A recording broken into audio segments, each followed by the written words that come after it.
You'd be amazed at so many people in the world today who think things that they don't do. Meant to do it, never got it done. It's hard to bring something from thought life to action. Maybe it's because we live in a world of procrastinators. People who have great ideas and great goals and great visions and great obstacles and great problems, and so they sit down with their ideals and their goals and say, you know, I'll put it on hold. And they look and the years go by, and the hair turns white and the knees get stiff, and they just thought it, but they never did it.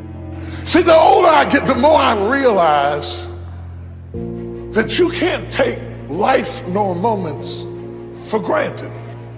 I can deal, personally, I can deal with death better than I can deal with regret. Whatever I got to say to you, I'd rather say it. Whatever I want to give you, I want to give it. Whatever I need to express, I want to express it, because the next second is not promised. All you have is the fierce urgency of now, right now, this present moment. You don't have long to get over whatever you're going to get over, climb over your inhibitions or fear. The clock is ticking while you are thinking about it. You are running out of time. There's a rush to do it. There's a rush to birth your dreams. There's a rush to go after your goals. If you don't hurry up and do it, you won't get it done. And the most dangerous people are people who miss their turn. Bitter people who miss their turn will try to kill your future. They will become a Saul in your life, and they will hate you over something that you didn't have anything to do with. They'll hate you, David, over a turn they missed. There is nothing as bad as the sad memories of a lost opportunity. Lost opportunities. It's a gift from God to have an opportunity. When you woke up this morning, God gave you an opportunity. What could be a better gift than to get an opportunity? And what a tragic waste it is to have an opportunity and not use it, not maximize it, not live it to its fullest, and to assume you have tomorrow. How arrogant of you to assume that you have tomorrow, when in fact all you have for sure is right now. Right now. Get it right now. Get it said right now. Get it done right now. Open your heart right now. Write the letter right now. Express the love right now. Because if you don't, I can tell you from experience, coffins can't hear. And regret is poor company sitting in a nursing home saying, I missed my turn. I can tell you this, age doesn't give you a do-over. It's terrible to get old and miss your youth. It's terrible to be divorced and miss your marriage. I'm ready to be a good wife now. It's too late. I'd be a great parent now. The kids are gone. They're here a moment, they're gone the next moment. If you don't get it right, you don't always get a do-over. You'd be surprised at the unwritten books in this room. The businesses that are in your head that never get built. The ministries that are in you that are never evolving, never created. The poems you didn't write, the songs you didn't sing, the books you didn't create, the job you never went after, the interview you didn't pursue, the chance to own that you didn't take. This message is for you.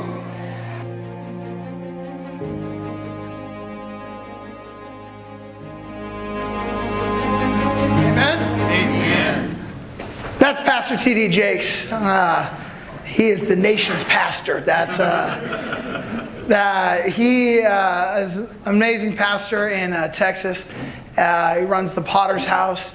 I heard that this week, and as I heard that this week, it stirred in me a couple things. One, we're in this series called Carpe Diem, and this whole concept of just seizing the day. And then our little tagline is to seize your moment. And as I heard that, as I heard him sharing this concept of procrastination and live your life now, I was like, dude, this is exactly what we're talking about. This is exactly where we want to be. And I started thinking about that very first line about procrastination, and it made me think of this. Procrastination, maybe it thought, yeah, there it is. Procrastination only works when you know the deadline. You cannot procrastinate if there's no deadline to hit. So like, usually when you hear about procrastination, everybody goes, oh, like students and kids and all that, because they wait for the last minute to study, or they wait till the last minute to do, A, B, or C. And I sit around and I started laughing, and I was like, but that doesn't, if you're doing that as a student and you're doing that as a young person, you're doing that as an adult as well. You've trained yourself to be procrastinating. Does that make sense? And so we procrastinate on a lot of different things in our lives. The one thing that you can't procrastinate, though, on is your life, because you don't know the deadline. This is why for Christianity and for God, this is why there's always an urgency to get out there and to share who God is and the love of God. And why? Because it's very simple. You don't know when you're going to die. You don't know the deadline. And so you can't procrastinate there. And I started thinking about this idea of procrastination and not procrastinating. And I got to this place where I asked the question, why? Why don't we seize the moment? Why don't we, what holds us back? What stops us from seizing our moment? What stops us from that? And this is where my heart was for pretty much all week long. I was just sitting on this fact, what stops us from moving forward? What stops us from saying yes to a moment? What stops us from doing that? And I was sitting out in my backyard, and I do this every once in a while, especially when it gets colder, because it's hot outside at night during the summer. But as it gets colder, I like to sit outside at night, and I love just staring up at the sky. And when I stare up at the sky, I don't know, for me, it makes you kind of just wonder about a lot of things. One, as a follower of God, it just makes it it makes me feel small, but it also reminds me of how amazing God is. And I was sitting up and I was looking up in the sky, and I was looking up at the stars, and I was just having these conversations in my head with God, how do we get people to stop procrastinating? How do we get people to not hold back and just to obtain their entire destiny? God, how do we do this? And I'm sitting there and I'm praying, and then I was like, God, it'd be really cool right now if you would just a shooting star would just come across, bam, that way I know you're listening to me, Have you ever had those moments where you're just sitting there doing that? And in that very next moment, a helicopter came across, and there was somebody getting arrested,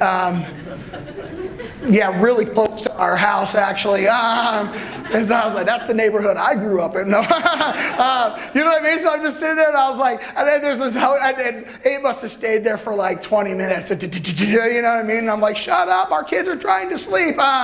They don't care. And it's really funny, by the way, when the helicopter comes past your house and you're in your backyard at night with no lights on. Because they will shine that spotlight right on you. And they did, man. They go boom, and I was like, hey, not me. And I was sitting there, this doing its thing, and I'm sitting there, and I'm looking up into the sky still, and I'm having these conversations, and all of a sudden, boom, shooting star.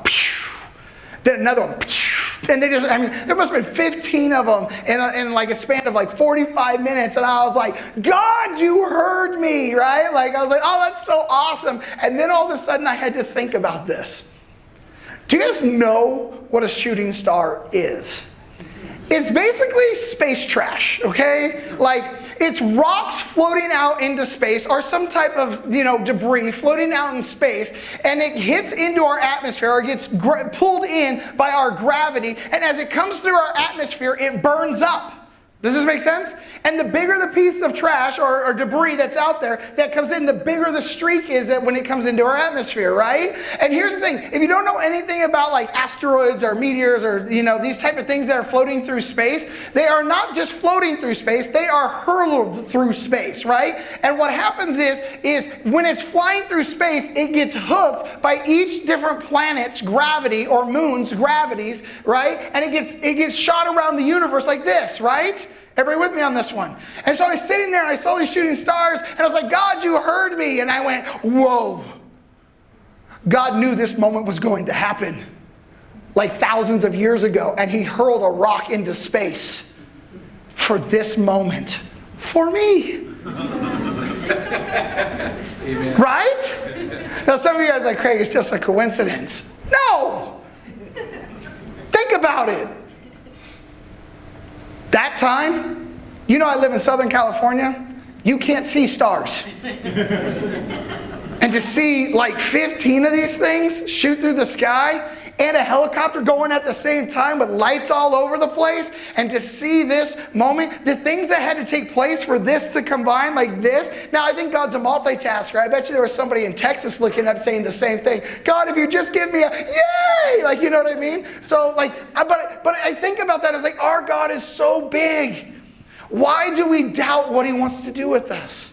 Why do we doubt that moment wasn't created for me? Did that make sense? Yes.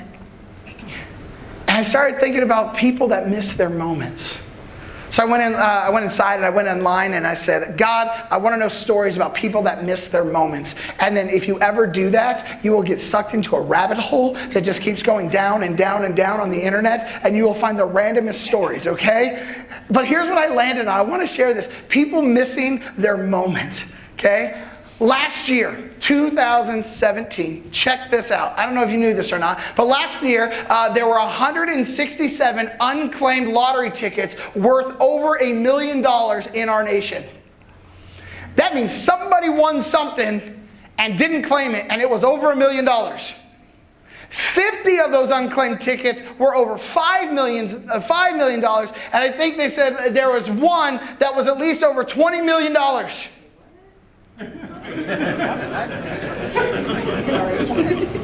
Talk about missing a moment. And that's just 160, that's not 160 unclaimed, that's just 160 over $1 million unclaimed.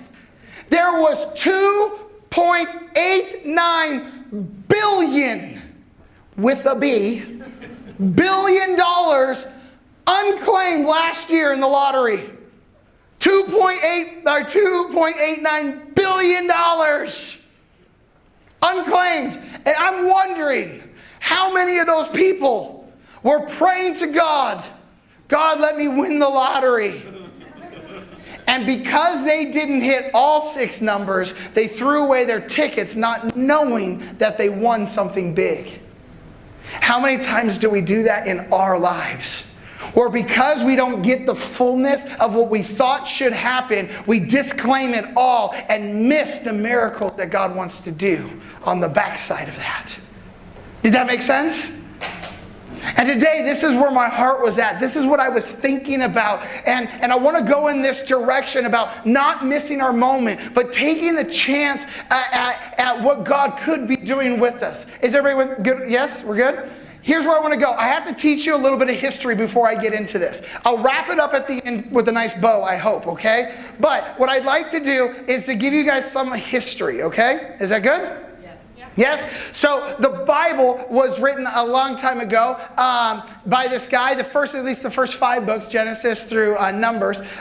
We have an idea and we believe that the Bible, or these first 5 books were written by a guy named Moses, okay?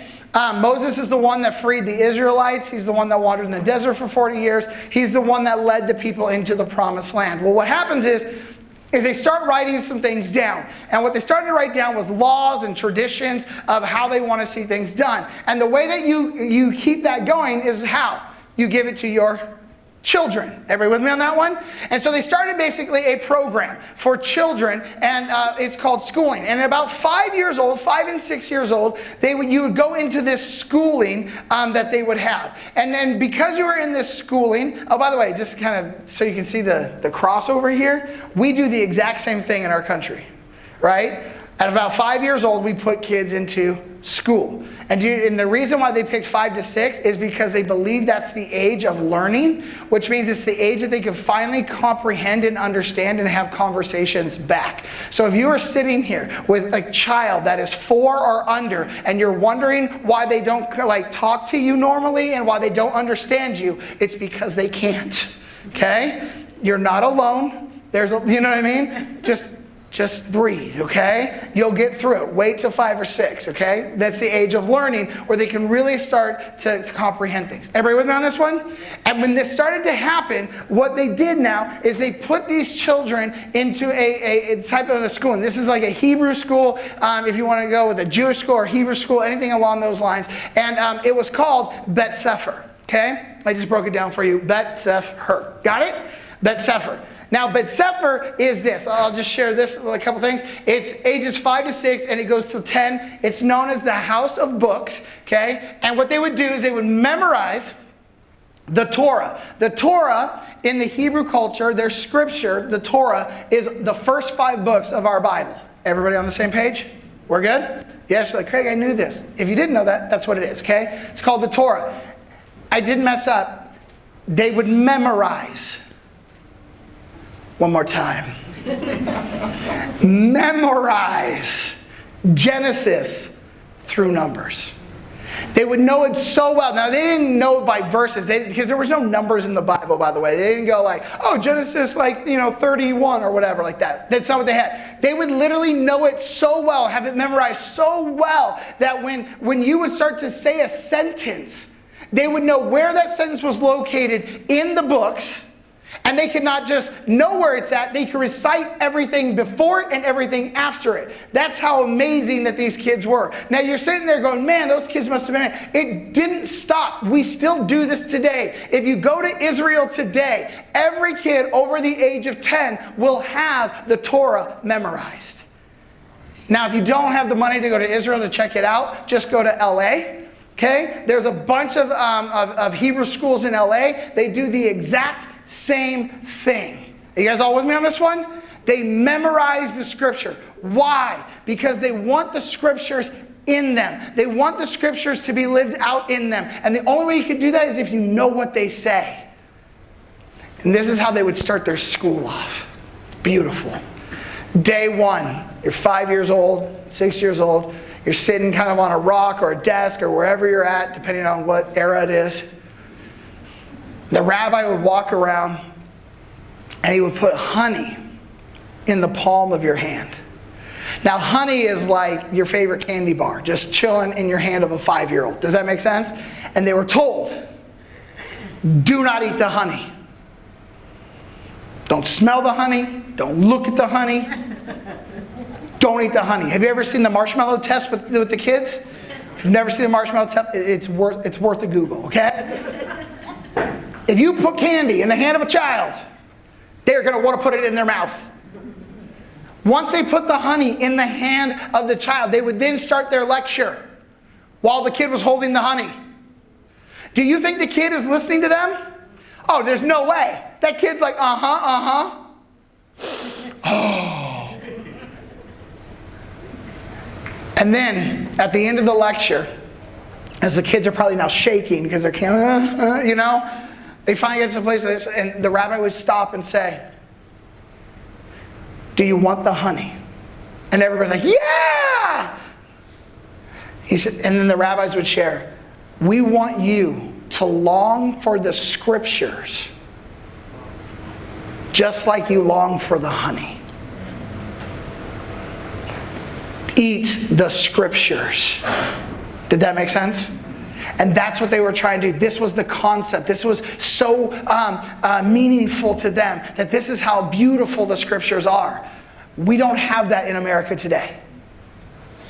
Does that make sense? We've got to long for the scriptures. But this is what they would get between 5 and 10 years old. And after 5 or 10 years old, you would go to the next schooling. And the next schooling is called Bet Talmud. And Bet Talmud is between the ages of 10 and 13. It's known as the house of law. And what it was is, if you don't know, in the Torah, they have the laws in the Torah. It's basically Leviticus, it's reiterated in Deuteronomy, and basically it's the law in which they are supposed to live by. And they used to do these things called remizes. And what a remiz is this: you have to answer a question with a question. You weren't allowed to answer questions. Did that make sense? And you would say, yes, you can't say that to me, because that would be answering with an answer. You have to actually answer a question with another question. I'll give you an example. I go up to you and I say, hey, what's 2 plus 2? You would look at me and go, what's 16 divided by 4? It's about all the math I got. That's where we're going to end right there, okay? And they would have to come back. And this is what they do, but they wouldn't do it with just math. They would do it with everything in their life, and especially with the scriptures, because you know the scriptures, you know what it said in the scriptures. Now you have to debate the law. Do you know the law? Do you know how this is supposed to go? And anyways, another thing about a remiz, which is really awesome, you might see this in the scriptures. Luke, I think it's chapter 2. Yeah, Luke chapter 2. Jesus is 12 years old, right? Between 10 and 13. He's in Bet Talmud. Okay, his parents, great parents, forget about him. Okay, they literally leave him behind in Israel as they go back, and they're like, oh, where's Jesus? And he goes, and when they find him, he's at the temple talking with the rabbis and the Pharisees that are there and the priests that are at the temple, and they're sitting around this kid, this 12-year-old kid, and they say something in Luke chapter 2, very fascinating. They said, we are astonished at his questions. Which is a stupid statement. Name one question that you have ever been astonished by. We don't get astonished by questions because they're questions. But you do get astonished by answers. So what are they saying here? He's giving remizes back to the Pharisees, to the priest, to the rabbis. He's having these conversations, not giving them answers, but giving them more questions. And now you know, when you read the Gospels and Jesus starts saying things, he never answers a question plainly, does he? No, you're like, why don't you just answer the question? He always answers a question with a why? Because he knows how the culture works. Did you guys get this? Everybody with me? Now, if you're lucky enough and you're smart enough, you got to pass through Bet Talmud and you went to this third stage, which would be kind of like our high school if you're looking at it like our stages: elementary, junior high, and this would be their high school. It's called Bet Midrash. Okay? Bet Midrash. Now, Bet Midrash was between the ages of 13 to 16, more likely 13 to 15. But we'll give 16 as just a good gesture. All right. Now, it's called the House of Interpretation. Because now that we know the scriptures, we know how to talk to each other, now we're going to debate, and we're going to know what we believe and why we believe it. There's so many people in our country and in Christianity, in our churches, where they're like, I believe in God, and people are like, why? And they're like, I don't know, I just do. They don't have an interpretation. They don't have what we call a yoke. And this is where a student develops a yolk. And you're like, Craig, that part of an egg that's kind of like has all the protein? No, it's not what we're talking about here. A yoke is also not one of those things that you put on an ox, you know what I mean, to keep them straight, going the same direction. It's not one of those things either. Whoa, microphone getting crazy. Are we good? All right, we're going to move forward, okay? It's also not one of those things. A yoke is how you interpret the scriptures. Did that make sense? So when I read a piece of scripture, a piece of law, if I read something, there's got to be a way to interpret that. And the way that I interpret that, the way that I see that interpreted, is called my yoke. Everybody with me? Yes? Yes. There's 3 of you. I've lost the majority of you. Are we good? It's our yoke. I told you we're going to tie it up in a bow at the end, but you got to know this part first. Okay? It's a yoke. So it's how I interpret the scriptures. There's another thing called a burden. Okay? The burden is how I live out those scriptures. It's the lifestyle in which I live it out. Did this all make sense? So now, this is what we call rabbinical language. Okay? You're going to read in the scriptures places where it says, my yoke is easy and my burden is... My yoke, how I interpret things, is very easy. Why are you making it so difficult? And the way that you're supposed to live this out is easy. Why are you making it so hard? Does that make sense? Do not be unequally yoked. We're not sitting there talking about, oh, you can't date a Christian, non-Christian, blah, blah, blah. That's not what it is. When it says unequally yoked, it's how you guys interpret the scriptures. Because if you interpret one scripture one way and I interpret it another way, I'm going to have two different interpretations, and therefore we'll have all these different denominations. Yeah. Swing and a miss? Oh, you guys got that. So our yoke and a burden. I start to develop it in this. In Bet Midrash, I start to develop this. And once I have it, once I have a way that I see Scripture, once I have a way that I live this out, I then get to move on to college. And their college is not the normal college, but it's the same type of thing here. In college in the United States, it's very simple. You study real hard, you do all your hard work in the elementary or in the grade levels, and then when you want to go to college, you pick a college that you want to go to. You pick a college that has your career field in the college, that does a good job at your career field, and that, you can move farther in, right? And then what do? You petition the college. You tell the college, hey, I want to come and be part of your establishment, and you give them money to do that, right? And this is what it is. And then sometimes they write you a letter back that says, don't like you. And you go, oh, second, third, fourth choice college, right? Because we want to go to college. Well, here's what happens. If you get to move forward after Bet Midrash, it's the same concept. It's called the Talmudim.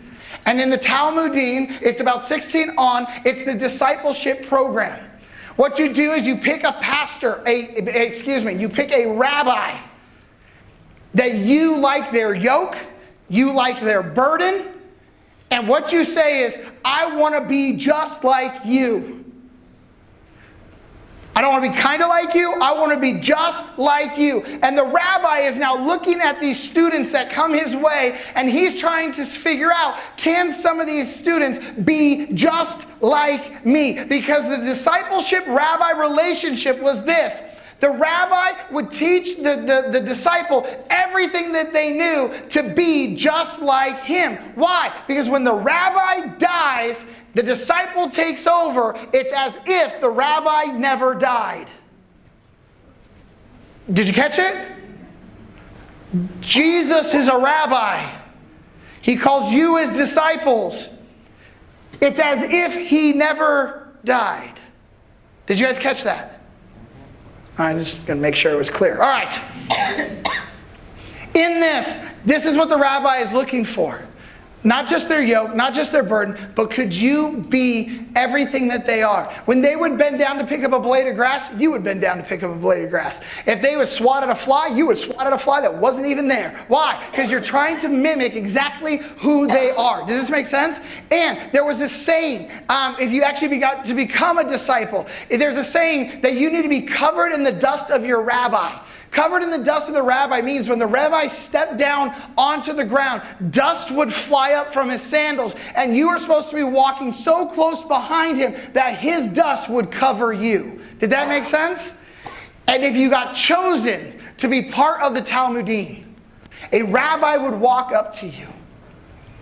After he would challenge you, he would do the remizes, he would do all these things, he would challenge you, but if he felt like you could be like him and that you were smart enough and good enough to be a rabbi just like he was, he would look at you and he'd say, Le ha horai, which means, come follow me.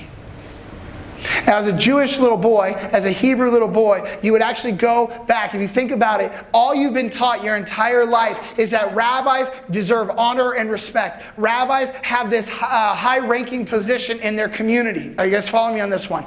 And guess what every little boy wanted to be? A rabbi. They longed for the day that a rabbi would look at them and say, Le ha ha horai. They dreaded the day that a rabbi would walk up to them and say, Go home. Do your father's business. Because see, when you heard those words, you'd have to go home and take over your father's business. Which means you're not good enough. You're not smart enough. You can't teach the scriptures. You can't be like me. Are you guys with me on this one? That's the backdrop in which we enter the story. The account starts to take place in Luke chapter 5. I'm going to go through a couple different places, and I'm not going to read the scriptures to you. I'm just going to do it for time's sake. But you can find it Luke chapter 5, Matthew 14, and Matthew 16. If you want to read these this week, I encourage you, read them, understand them, love on them. But here's what happens. In Luke chapter 5, we have these fishermen that just got done in their early morning, and they're loading up their boats, they're washing their nets, and there's a rabbi that starts to walk down from the beachside, and there is a crowd of people following them. Now, as a rabbi starts to preach, as a Jewish man, I would like to hear what the rabbi's saying. So they're washing their nets and their boats, and the rabbi's kind of close, and he's listening to the rabbi. And as the rabbi's preaching, it starts to stir in this man. He's like, man, his yoke is amazing. The way that he interprets these scriptures is absolutely phenomenal. And then he looks over and he says, hey, sir, can I borrow your boat? Because here's what we know. Sound engineering 101. Are you ready for this? If you're ever wondering why everybody's preaching down at a waterside or on a mountain, it's because they didn't have microphones. Water reflects the voice. It makes it echo a little bit louder. And so therefore, they would actually use these type of places as their own megaphones. Did that make sense?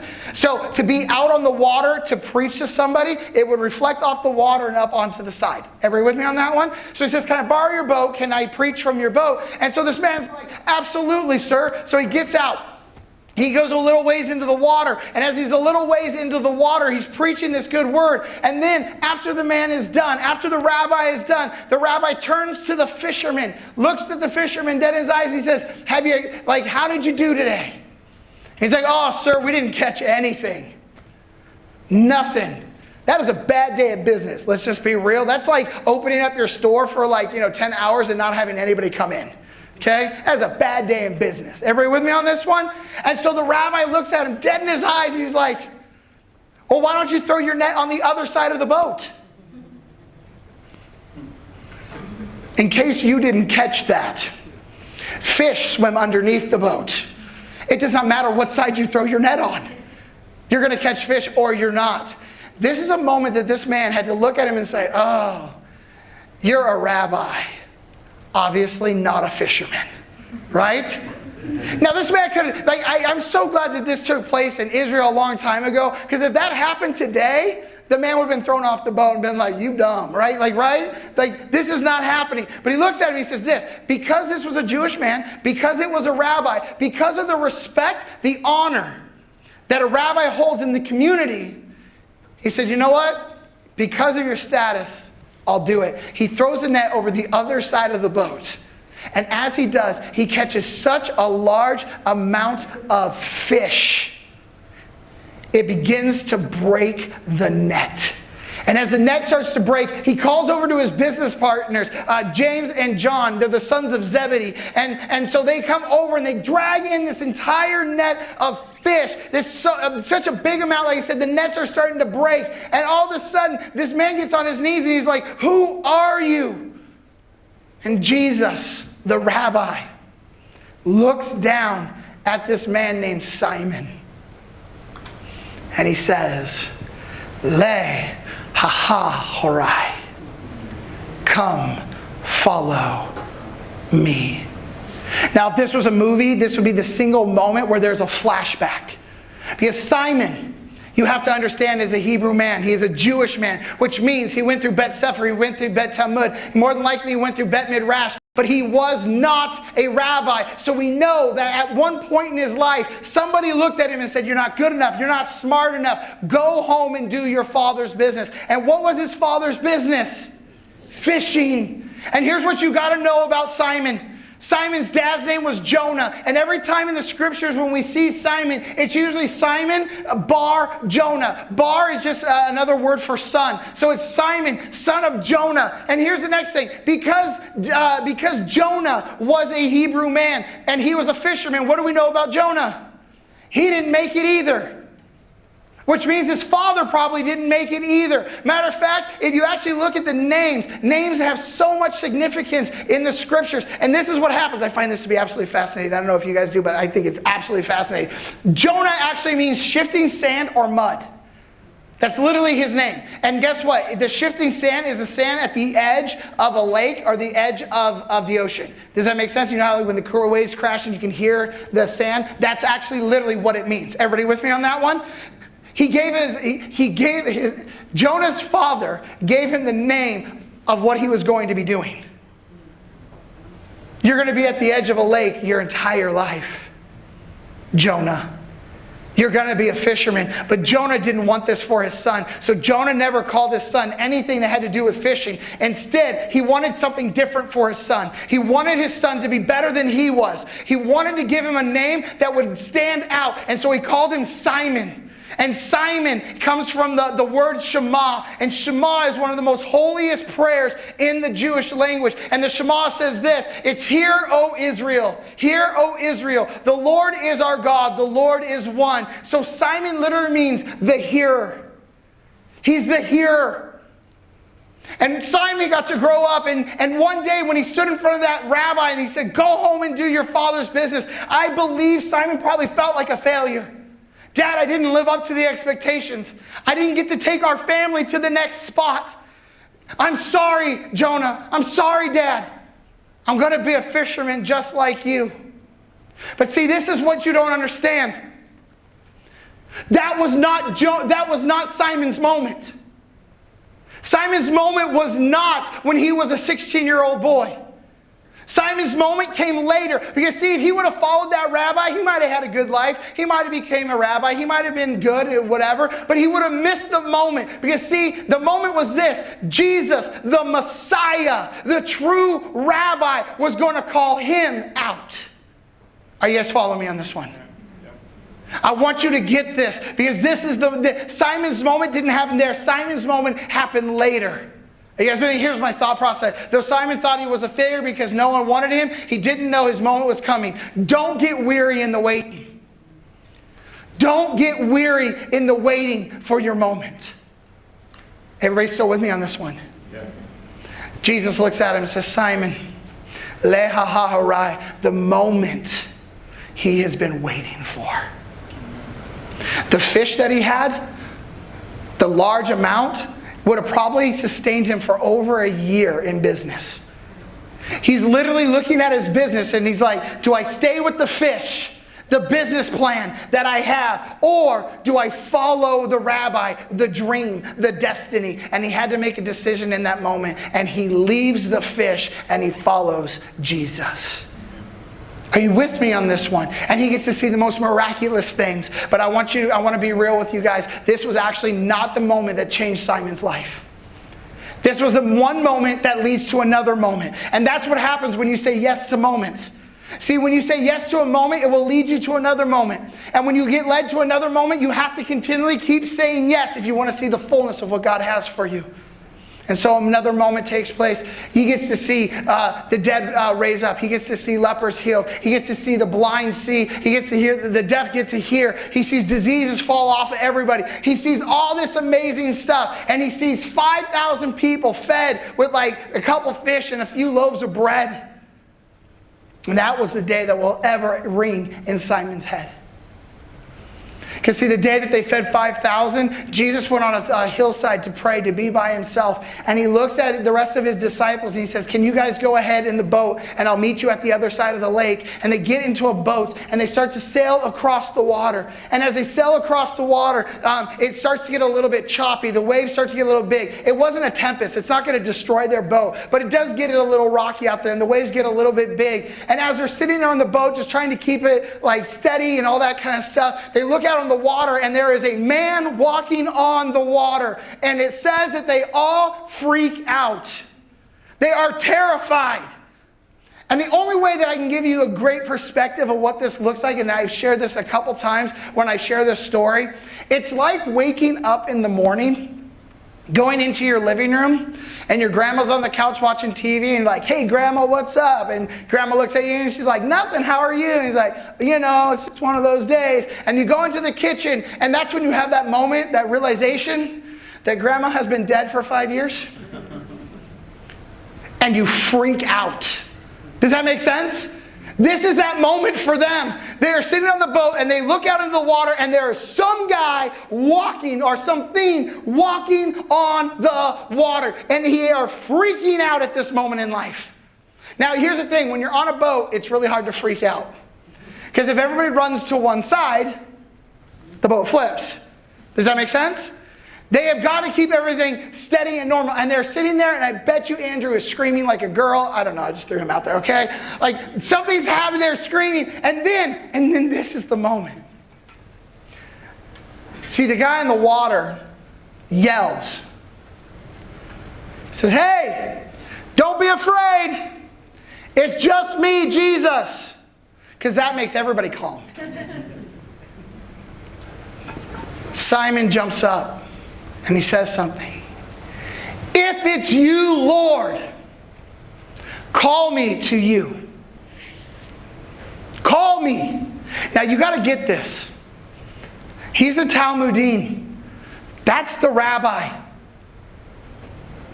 There's a relationship that needs to be built and he needs to do something. Remember what I said in the very beginning? When you get to be part of the Talmudim, you have to be covered in the dust of the rabbi, which means this. Wherever the rabbi is at, that's where I need to be. Are you with me on this one? And he calls out, if it's you, Lord, call me to you. And this is where Simon gets to live up to his name. What's his name? The hearer. Come. And he heard the call. And Simon gets out of the boat and he steps into the water. Now here's what you have to recognize. That was an important step. Very important. Why? Because this was the moment that either Simon was going to live out in his real destiny or he was going to live in his old destiny. What am I talking about? Do you not know that Simon grew up around water? Did you not know that Simon grew up around fish? Did you not know that Simon's entire livelihood when he was a child and when he was a grown man, his entire livelihood was what? Fishing. Where do fish live? Under the water. This was the moment that God was calling him to something greater. And this is what my thought process. Peter lived his whole life by and in the water.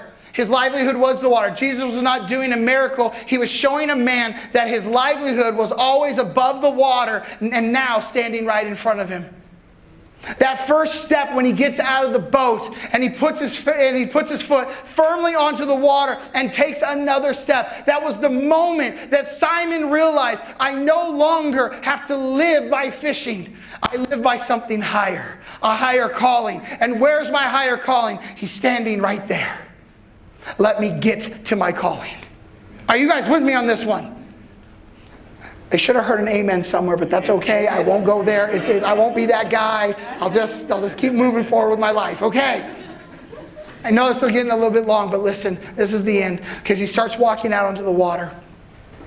Now here's the thing. Once he stands in front of God, it says this, a weird statement. He says he looks at the wind. And he says when he looks at the wind, he gets afraid and sinks. By the way, how many of you guys have ever seen wind? Yeah, you haven't. Why? Because it's invisible. It's not there. You see the effects of wind, but this is not what Peter's looking at. See, Peter's grown up around the water his entire life. He knows a few things about water. One, you shouldn't stand on it. And he gets to this place where he's walking out to Christ and he's like, this is amazing. And then he has those doubts like we all have. We're doing good in life. And then all of a sudden we start thinking, I should not be doing this. And as soon as he starts to have those thoughts, he looks and he's like, I should not be able to do this. And the second he starts to say, I should not be able to do this, he starts to sink into the water. But this is like a metaphor, right? Because he's not sinking into the water. He's literally sinking back into his old life. Did you catch this? And he reaches up his hand and he goes, "Oh Lord, save me." Now most of you, when you read that story, you're sitting there going, yeah, he needs to save him. From what? Drowning? The dude knows how to swim. He's been around water his entire life. Well, you're like, well, Craig, he's far away from the boat. What did he do? Walk a mile in the water? Jesus was at least close enough to yell to him. If anything, Simon knows what's up. He can fall into the water, swim back to the boat, and get back into the boat, even in a storm. He's done it before, guaranteed. You're like, Craig, prove it. Okay, John chapter 21 for all of you. Jesus on the shore. Simon's 100 yards out, and he's a football field into the water. He says he puts on his clothes, jumps in the water, and swims to Jesus. The dude knows how to swim a football field. In clothes. I'm sure he's not afraid of drowning when the boat's that close. Are you with me? Oh Lord, save me. Save me from my old life.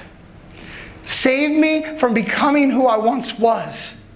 Lord, save me. He pulls him up out of the water and he says, "You of little faith, why did you doubt?"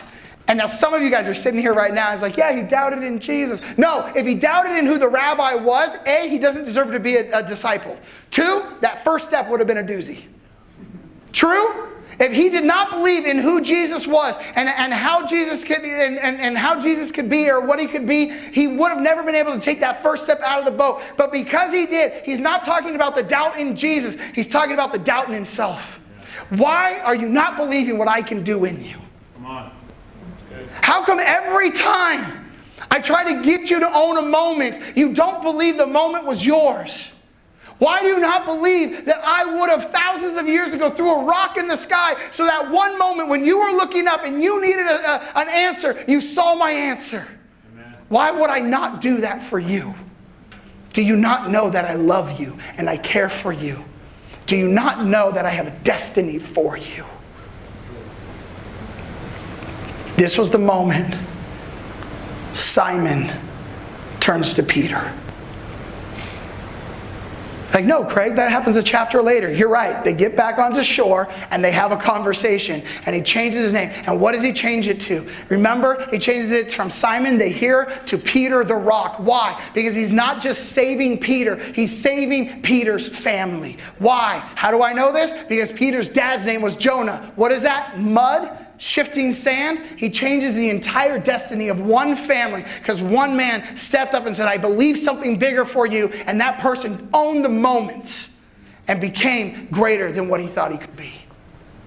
Own your moments. Band, you can come on stage and I'll just wrap it up with this.